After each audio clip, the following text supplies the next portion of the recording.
Assalamualaikum warahmatullahi wabarakatuh. Apa kabar teman-teman pada pagi hari ini? Alhamdulillah, luar biasa, tetap semangat. Allahu Akbar.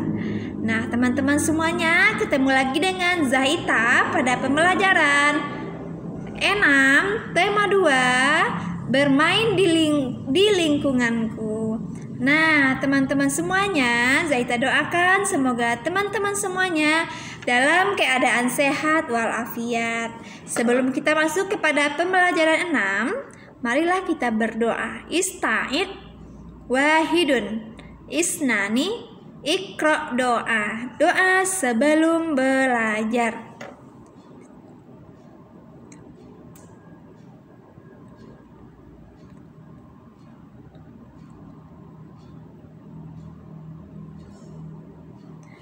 Amin. Nah, teman-teman, kita masuk kepada pembelajaran 6. Beni dan Udin sedang bermain kosakata. Tentang nama-nama benda, bantulah Beni dan Udin menemukan kata pada kolom huruf berikut ini. Nah, di sini ada kolom huruf. Di sini kita mencari benda, nak.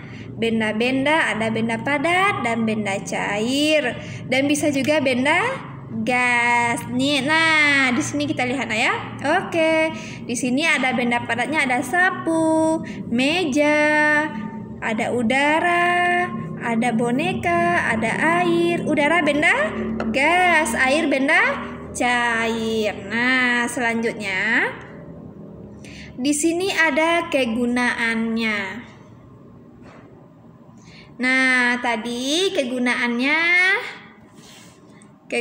dari sapu apa teman-teman?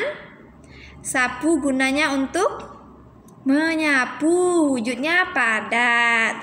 Meja wujudnya apa teman-teman? Padat, gunanya untuk menulis. Udara wujudnya gas, gunanya untuk bernafas. Yang keempat ada boneka. Boneka wujudnya padat, gunanya untuk bermain. Yang kelima ada air. Air wujudnya apa teman-teman? Cair, gunanya untuk memasak, untuk diminum, dan banyak lagi teman-teman ya. Jadi kita itu harus selalu bersyukur teman-teman dengan benda-benda yang ada di sekitar kita, karena semua benda yang ada di sekitar kita semuanya bermanfaat untuk kita semuanya. Nah, selanjutnya di sini bacalah percakapan Beni dan ibunya di bawah ini. Bu, apa manfaat aturan bagi kita? Banyak sekali manfaatnya. Coba Beni bayangkan jika dalam bermain tidak ada aturan, apa yang terjadi? Pasti kita akan berbuat semau kita, Bu. Nah, apa nanti akibatnya? Bisa bertengkar, Bu. Ya, benar. Jadi, menurut Beni, apa manfaat aturan itu? Dengan adanya aturan, hidup kita akan teratur. Ya, benar sekali. Beni, aturan juga akan melatih kita untuk bersikap disiplin. Coba amati gambar berikut lalu tuliskan pendapatmu tentang gambar tersebut. Di sini ada seorang anak yang sedang membawa sepeda, tapi dengan kencang-kencang. Boleh atau tidak teman-teman? Tidak boleh ditiru? Tidak juga, karena kalau kita membawa sepeda kencang-kencang, nanti akan membahayakan diri kita sendiri. Nanti teman-teman boleh juga menyebutkan pendapat nayaknya, nak ya. Oke, selanjutnya ada anak yang membuang sampah tidak pada tempatnya. Boleh atau tidak? Tidak. Kalau kita membuang sampah tidak pada tempatnya, bagaimana akibatnya teman-teman? Akan membuat lingkungan menjadi kotor. Benar sekali. Dan akan, kalau nanti sampahnya udah menumpuk, bisa juga akan menyebabkan banjir teman-teman. Jadi sikap kita kalau tidak baik, maka Allah tidak akan suka atau senang. Selanjutnya di sini membantu Bunda memasak. ini sikap yang patut dicontoh atau tidak? Iya, boleh nak kita membantu ayah bunda memasak? Boleh. Kalau kita membantu orang tua kita, Allah akan memberikan kita pahala. Siapa yang mau pahala di sini? Ya, sama. Zahita juga mau pahala. Siapa yang mau masuk surga? Sama. Zahita juga mau masuk surga. Semoga kita berkumpul di surga Allah, nak ya. Oke, selanjutnya di sini ada merapikan tempat tidur ketika bangun tidur. Siapa di sini? Mantap sekali. Itu adalah sikap yang perlu dicontoh. Nah, berikutnya, jadi di sini ada manfaat mematuhi aturan. Yang pertama itu hidup menjadi lebih nyaman dan teratur. Dan yang kedua, bermain dengan teman menjadi lebih nyaman dan menyenangkan. Disenangi banyak teman. Contohnya, merapikan mainan. Setelah bermain, manfaatnya supaya mainan tidak hilang. Nah, akibat tidak mematuhi aturan. Jadi, yang pertama dijauhi teman. Yang kedua, permainan menjadi kacau. Yang ketiga, mendapatkan sanksi atau hukuman. Contohnya, bermain dengan curang. Teman-temannya suka nggak? Enggak. Teman-teman akan menjauh dari kita. Ingat ya, jika kita melanggar peraturan, maka akan merugikan diri sendiri dan juga merugikan orang lain. Contohnya ketika bermain. Jadi ketika kita tidak patuh kepada aturan, maka teman-teman akan tidak senang dengan kita. Siapa yang rugi? Kita sendiri. Oke, teman-teman. Siapa yang mau disenangi oleh temannya? Iya, mantap sekali. Nah, di sini kita akan belajar tentang perkalian.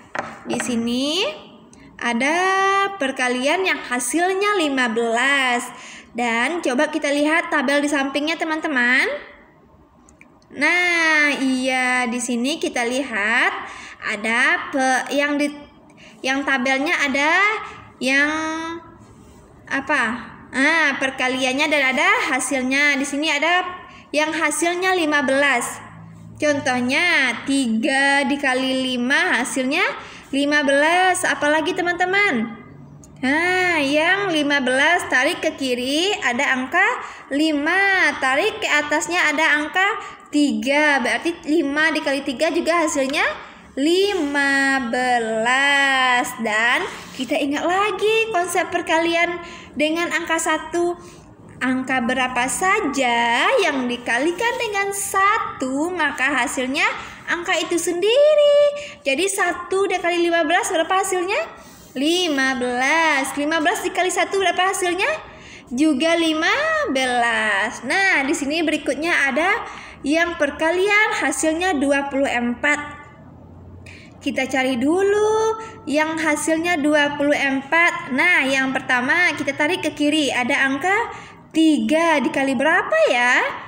Yang hasilnya 24. Dikali 8. Yang kedua ada angka 24 lagi hasilnya. Ditarik ke kiri ada angka 4. Ditarik ke atas ada angka 6. Berarti hasilnya 4 kali 6 juga 24. Dan ketika dibalikkan 6 kali 4 juga hasilnya 24. Dan di bawahnya juga ada 24. Ditarik ke kiri ada angka 8. Tarik ke atas ada angka 3. Maka hasilnya juga 24. Nah, di sini ada yang perkalian hasilnya 40, teman-teman. Ayo kita lihat di tabelnya yang hasilnya ada 40. Kita tarik ke kiri ada angka 5. 5 kali berapa ya yang hasilnya 40? Tarik ke atas ada angka 8. 5 kali 8 hasilnya 40. Ketika dibalik 8 kali 5 berapa hasilnya? Juga 40. Walaupun hasilnya sama-sama 40, tetapi ketika penjumlahan berulangnya berbeda nak ya. Contohnya 5 dikali 8 berarti 8-nya ada 5. Kalau 8 kali 5 berarti 5-nya ada 8. Di sini ada juga 4 kali 10 juga 40. Jika dibalik juga 10 kali 4 juga 40. Nah, di sini ada soal cerita teman-teman. Benny diminta ibu untuk merapikan buku-buku yang tidak terpakai lagi. Buku-buku tersebut dimasukkan ke dalam 3 dus. Masing-masing dus berisi 8 buku. Berapa banyak buku yang dirapikan Benny? Penyelesaiannya, banyak dus sama dengan 3. Setiap dus berisi 8 buku. Banyak buku yang dirapikan Benny adalah dalam bentuk perkaliannya, berarti kotaknya atau dusnya dikali dengan isinya. 3 dikali 8 dalam bentuk perkaliannya 8 tambah 8 ditambah 8 hasilnya 24. Nah, di sini ada Edo mempunyai 8 kantong kelereng. Setiap kantong berisi 10 kelereng. Berapa banyak kelereng yang dimiliki Edo? Tadi berapa kantong nak? 8. Setiap kantongnya berisi 10. Berarti dalam bentuk perkaliannya, berarti kantong atau kelompoknya dikalikan dengan isinya. 8 dikali 10. Kalau kita lihatkan kepada penjumlahan berulangnya, berarti 10-nya ada 8 kali. Jadi hasilnya banyak kelereng yang dimiliki Edo adalah 80 butir. Nah, di sini ada di atas meja terdapat 6 keranjang buah. Setiap keranjang berisi 4 buah apel. Berapa banyak apel seluruhnya? Jadi penyelesaiannya, banyak keranjangnya ada 6. Setiap keranjang berisi 4 apel. Banyak apel seluruhnya adalah, berarti keranjangnya dikali isinya. Jadi keranjangnya ada 6 dikali isinya 4. Hasilnya, kalau dalam bentuk penjumlahan berulang, berarti 4-nya ada 6 kali. Jadi banyak apelnya adalah 24 buah. Nah, teman-teman, itulah pembelajaran kita pada pagi hari ini. Semoga teman-teman semuanya bisa memahami dengan baik. Zahita doakan semoga teman-teman tetap semangat dan tetap semangat mengerjakan tugasnya. Oke teman-teman, sekian dari Zahita. Assalamualaikum warahmatullahi wabarakatuh. Dadah teman-teman.